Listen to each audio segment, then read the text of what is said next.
De la religion dans cette édition d'information, et je vous l'annonçais en titre, l'Église évangélique du Gabon tient depuis hier son premier grand conseil national sur le thème un grand conseil national par Dieu et pour Dieu. Les travaux, les assises sont dirigés par le pasteur président de l'Église évangélique du Gabon, Jean-Jacques Ndong, et Kwagé, des assises qui ont vu la présence du Premier ministre chef du gouvernement, Daniel Onaondo, fervent chrétien de cette église. Le point sur le déroulement des travaux avec David et Soumaïa, Olivier Antonio et Patrick Desmabio de la presse primature. C'est la célébration d'un culte solennel qui a donné le ton de l'ouverture des travaux de ce grand conseil national de l'Église évangélique du Gabon, le premier du genre, sous le thème « Un conseil national par Dieu et pour Dieu ». Invité de marque à ces assises, le premier ministre chef du gouvernement, le professeur Daniel Onaondo, par ailleurs fidèle et fervent chrétien de cette obédience religieuse.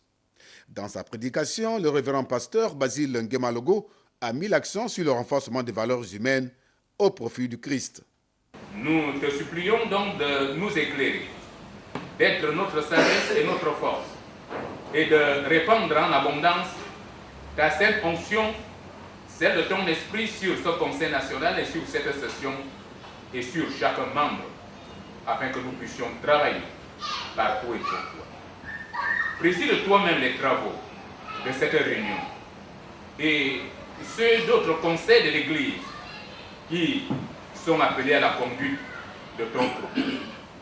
Dirige les délibérations d'aujourd'hui, de demain, d'après-demain jusqu'à la fin des travaux, afin qu'elles tournent à la gloire de ton nom, au triomphe de ton évangile et au salut des hommes. Ce conseil national intervient quelques semaines après le tour du propriétaire effectué par les responsables de l'Église évangélique du Gabon sur l'ensemble du territoire afin de prendre des décisions idoines. Le pasteur président de l'Église évangélique du Gabon, Jean-Jacques Ndong Kwagé, sur les tenants et les aboutissants de ce conclave. Et l'Église a deux grandes instances de décision. La première grande Église qui est souveraine, c'est le synode national. Et le synode national délègue ses pouvoirs au Conseil national qui tient ses assises depuis ce matin.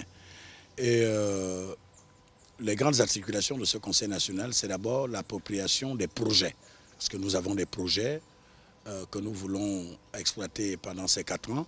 Et il faut, avant que le bureau du Conseil national n'exploite ces projets, que ces projets soient d'abord acceptés par le Conseil national. Et parmi ces projets, il y a le projet agropastoral des coopératives et des économies paroissiaux.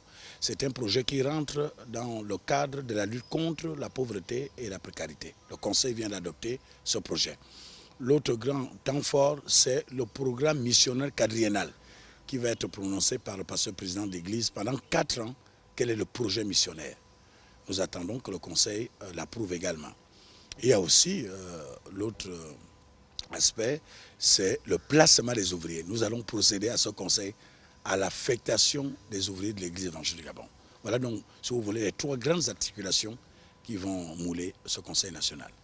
Après la lecture du procès verbal du dernier Conseil national, les participants ont été édifiés sur le projet de coopérative agro-pastorale et d'économies paroissiaux, la nouvelle grille salariale ainsi que la nouvelle grille des cibles. Le Conseil national, qui compte 39 membres, est une instance de décision majeure au sein de l'Église évangélique du Gabon et qui doit satisfaire les attentes du peuple chrétien.